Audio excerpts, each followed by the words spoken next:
summer remains one of the hottest on record, and for folks who work outside, that heat can be deadly. In Texas, one lawmaker is raising awareness about the conditions that workers are facing, and he's pushing for protections. And here to tell us more is Congressman Greg Casar. Greg, good to see you. Thank you for having me on so much. Hi, DeMarco. Hi, Eva. Good. So we talk about the heat and this extreme heat that's pretty much taken over the summer, but you can't help but think about the workers who have to be in these conditions and these elements here. How dire is this situation? Everyone deserves a water break. Working should not be a death sentence. But unfortunately, in places like Texas, where I've grown up, it is way hotter than normal. And we've had people lose their lives delivering the mail, pouring concrete, fixing electrical lines, and we need to protect those workers. But tragically, this month, the governor of Texas, Greg Abbott, chose to sign a law that rips workers' right to taking a water break away from them. We've had local protections in Texas guaranteeing people rest breaks from the heat, and the governor took that away. And so that's why I did a thirst strike all day yesterday, standing on the Capitol steps, not drinking water, not taking a break, demanding and urging that we fix that problem by passing a law protecting workers from the heat or having the president use his authority to guarantee a federal heat protection mandate for all Americans right now. Let's talk about that thirst strike that you were just mentioning. What was the goal there? What kind of attention were you hoping to get?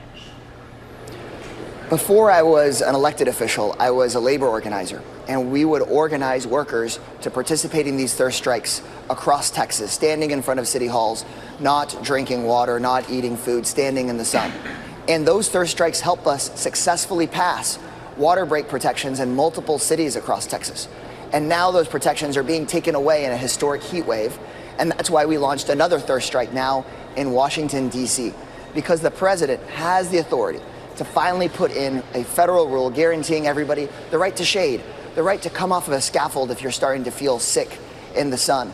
We know that there are big corporate interests that have been pushing back against any kinds of these rules getting passed. That's why there is no federal protection for water and protection for workers in the heat right now. But we can change that by raising our voices. And I think the voices of most Americans can overcome the corporate lobbying that has held back workers' rights for so long. So, Congressman, why are we so behind in federal laws when it comes to protecting workers?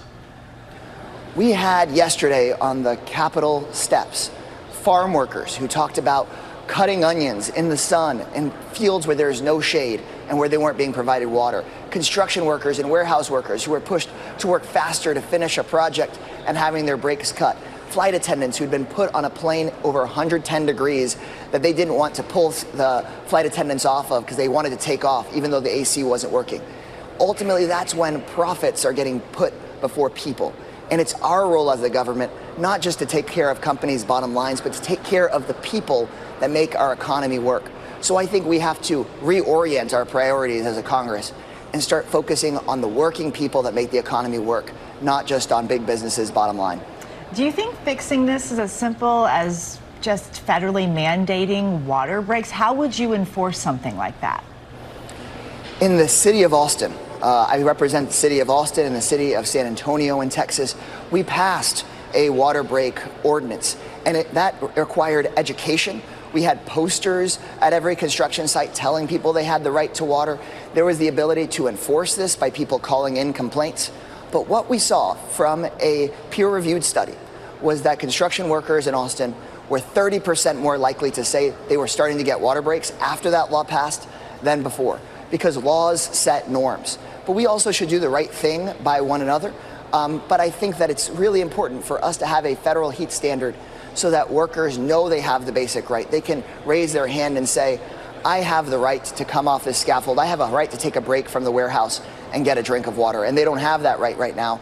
In some Texas cities, they currently do, but that's being stripped away by the governor.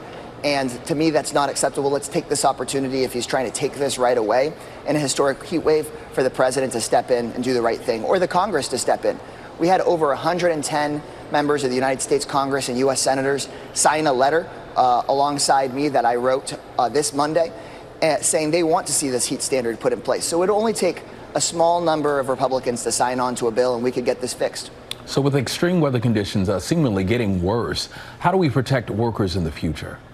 On top of these water break protections, we, I believe, as a Democratic Party, but frankly as a government, need to start focusing more on how the climate crisis is going to hurt workers, because there's going to be worse winters, like the power grid failure we had in Texas, and worse summers. We've got to address worsening weather in our community, and we've got to protect people on the job as things get worse. All right, Congressman Casar, it is good to see you. Thanks again for being with us. We appreciate it.